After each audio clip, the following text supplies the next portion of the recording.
Dear friends, my students and all of you, जो भी इस वीडियो को देख रहा है उस सबको मेरा बहुत बहुत बहुत प्यार भरा प्यार भरा नमस्कार। मैं आज आपको कुछ हट करके बताने वाला हूँ। थोड़ा सा कुछ लोगों को आश्चर्य भी हो सकता है, कुछ लोगों को अच्छा भी लग सकता है, मजा भी आ सकता है। तो पहली बात तो इस वीडियो को पूरा देखिएगा, बीच में रोकिएगा नहीं। और बीच में अगर आपने बंद कर दिया तो बहुत अच्छी चीजों से, यानी बहुत जो मैं मैसेज देने वाला हूँ वो बहुत इस काम का मैसेज आपको है, उससे आप वंचित रह जाओगे, उससे आप छूट जाओगे। तो इसलिए इस वीडियो को पूरा देखना, बीच में स्टॉप बिल्कुल नहीं करना है। और अगर आपने पूरा देखा तब आपको बात मेरी समझ में आएगी। अब मैं अपने टॉपिक पे आता हूँ। आज का टॉपिक मेरा है कि कोरोना अभिशाप है या तो वरदान। कोरोना अभिशाप या वरदान। तो जैसा कि आप सबको पता है कि कोरोना की वजह से पूरी दुनिया में एक बहुत ही अनिश्चितता भरा माहौल है और पूरी दुनिया एकदम सशंकित है और सारी दुनिया में बिल्कुल एकदम से डर का माहौल बना हुआ है और सारी दुनिया इससे लड़ने में लगी हुई है, लेकिन अभी तक कोई सफलता नहीं पा सका है। तो अभी अपने इंडिया की बात करें तो इंडिया में लॉकडाउन 4 भी लग गया है। उसमें गवर्नमेंट ने कई शर्तें लागू कर दी हैं।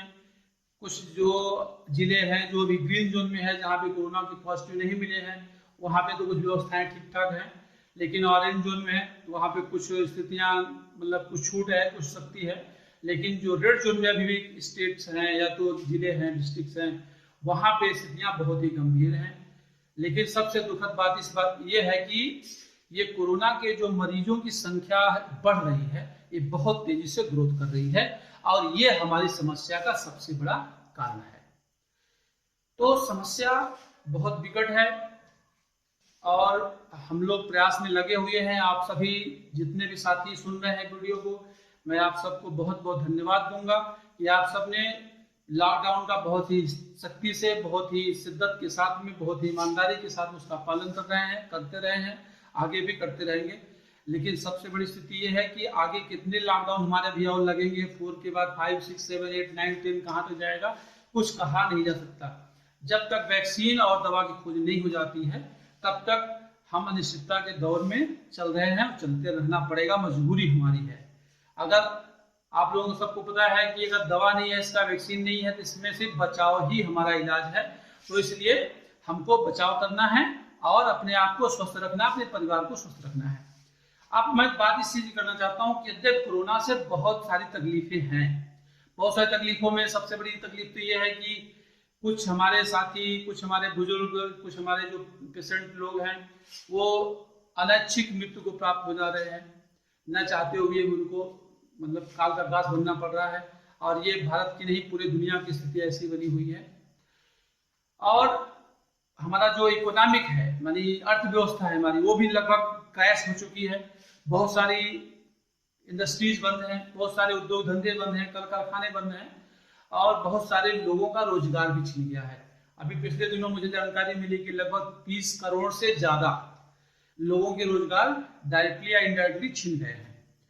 अब कंपनियों का जब व्यापार बंद है, काम धाम बंद है, तो वो जाहिर सी बात है ऐसा होने वाला है। तो थोड़ा सा मैं आप लोगों से अपील करूंगा कि वीडियो के कुछ और पहलू पे जाने के पहले कि आप लोग थोड़ा धैर्य से काम लें। जिन भाइयों के, जिन दोस्तों के अभी रोजगार छूट गए हैं, व्यवसाय बंद है, मैं भी उसमें हूँ, मेरा भी व्यवसाय है, मैं कॉलेज चलाता हूँ, मेरा भी कॉलेज बंद है और शायद सबसे ज्यादा मतलब लंबे समय तक हम ही लोग का व्यवस्था बंद रहेगी। तो सब प्रभावित है, कोई इसमें बचा नहीं है। तो और हम लोग थोड़ा गाँव देहात से थोड़ा सा और इनसिक्योरिटी ज्यादा है, लेकिन प्रभावित सब है, कमोबेश सब प्रभावित है।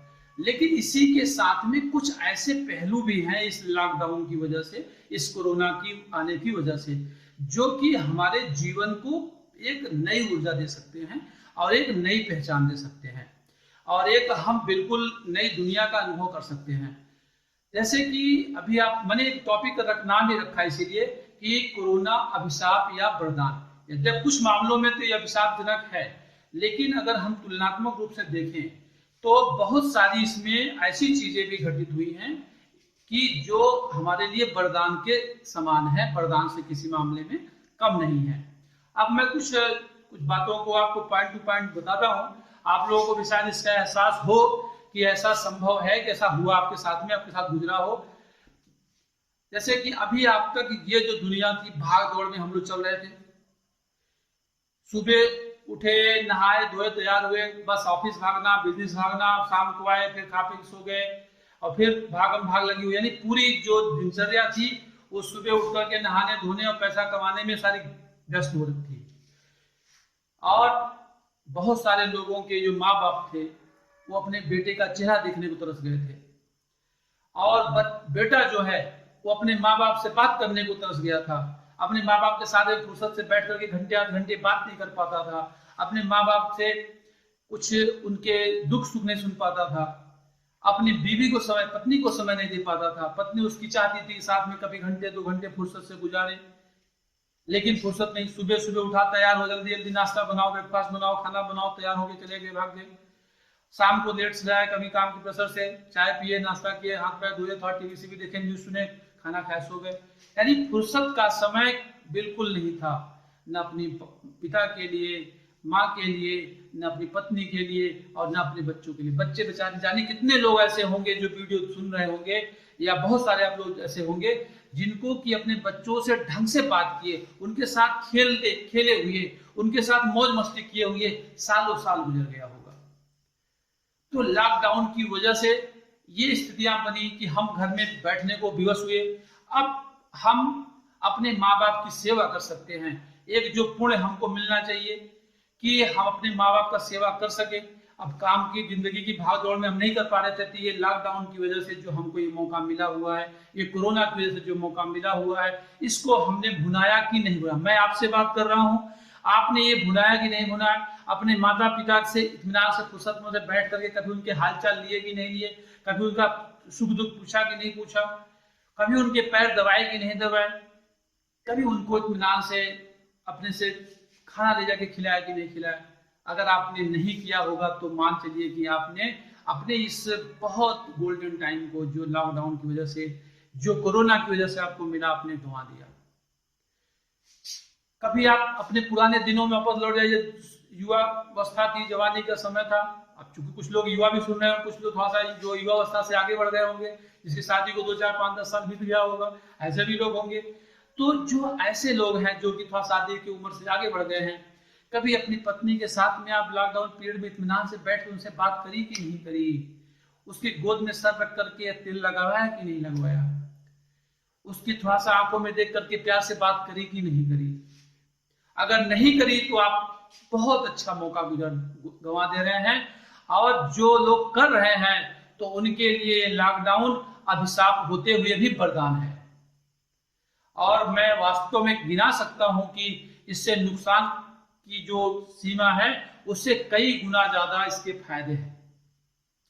आपको माँ बाप के साथ फुर्सत का समय बिताने का टाइम मिला, उनकी सेवा करने का टाइम मिला, उनसे आशीर्वाद लेने का टाइम मिला, अपनी पत्नी के साथ प्यार जताने का टाइम मिला, फुर्सत में आराम से बैठ के पत्नी से घंटे घंटे आप बात कर सकते हो, अपने बच्चों के साथ समय बिताने का आपको मौका मिला।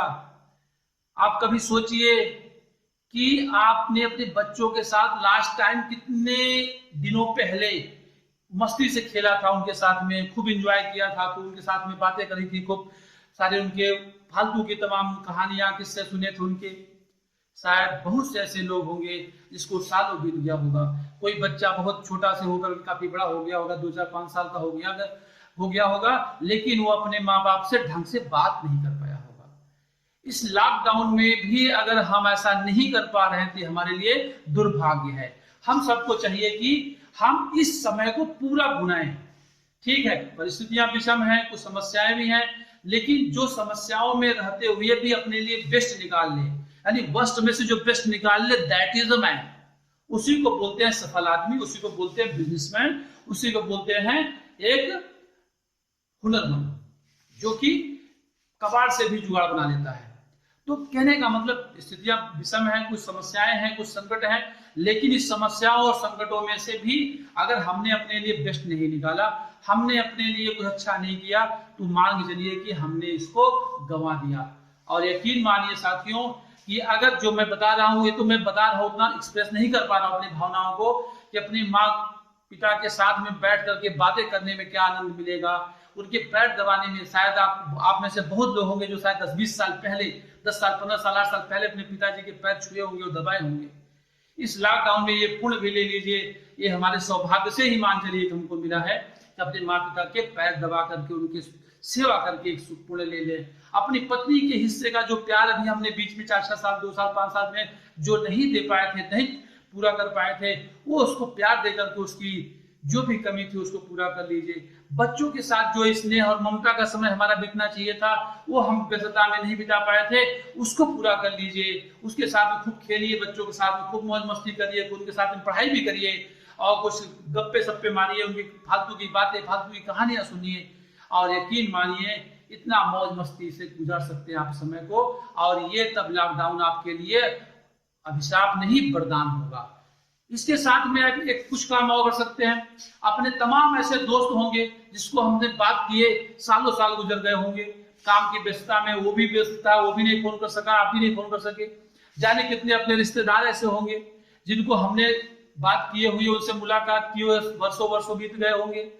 तो उन सबको आज मौका है लॉकडाउन में, उन सबको फोन करिए, उन सबको याद करिए और उन सबको याद दिलाइए कि दोस्त हम कब मिले थे पहली बार, हम कहाँ मिले थे, कैसे हमने समय गुजारा, कैसे हमने कॉलेज में मस्ती करी, कैसे कॉलेज में हमने खेल किया, कैसे हमने कॉलेज में जो भी अपना पुराना समय था। ये मान के चलिए कि अपना पिछला समय याद करने का इससे अच्छा मौका आपको शायद दोबारा न मिले। ये तो आप जानते होंगे कि ये ऐसी जाने कितने जो 80, 90, 100 साल के बुजुर्ग होंगे, उनकी जिंदगी में इतना फुर्सत का समय कभी नहीं मिला होगा जो हम लोगों को इस पीढ़ी में मिल रहा है। और इसके बावजूद भी अगर हमने इस समय को नहीं भुनाया तो ये लॉकडाउन वास्तव में हमारे लिए अभिशाप हो जाएगा। लेकिन अगर हमने भुना लिया तो ये अभिशाप होते हुए भी हमारे लिए वरदान हो जाएगा, किसी वरदान से कम नहीं होगा। अगर हमने अपने पूरे परिवार को खुशी से भर दिया, अपने परिवार के साथ खूब मस्त मौज मस्ती से एंजॉय करके बिता लिया, अपने सारे दोस्तों से कांटेक्ट कर लिया, ठीक है हम उनसे मिल नहीं सकते हैं लेकिन फोन पे वीडियो कॉलिंग के थ्रू, वॉइस कॉलिंग के थ्रू, ऑडियो वीडियो सारी व्यवस्थाएं हैं। आप वीडियो कॉलिंग के थ्रू भी फील कर सकते हैं अपने आसपास बिल्कुल करीब में। तो उनको फोन करिए, अपने सारे रिश्तेदारों को फोन करिए, ढूंढ ढूंढ के रिश्तेदारों को फोन करिए, सारे दोस्तों को फोन करिए, जितने क्लासमेट अपने नर्सरी से लेकर के inter, BA, MA, BSc, PhD जो भी करते हैं, आपने BTech, MTech जो भी किया, जितने भी दोस्त सबको फोन करिए, सबको याद करिए। यकीन मानिए कि अगर आपने याद किया अपने पुराने दोस्तों को तो आप फिर से पुरानी दुनिया में लौट जाएंगे, फिर से बचपन आपको आपके सामने चलेगा, आप आंखों के सामने आपका बचपन गुजरेगा और आपको इतना आनंद मिलेगा, इतना खुशी मिलेगी, इतनी संतुष्टि मिलेगी, आप बिल्कुल भूल जाओगे कि हम इस दुख भरे माहौल में हैं। पुराने जीवन का इतना आनंद मिलेगा, आपका जो समय था, तो आप यकीन नहीं कर पाओगे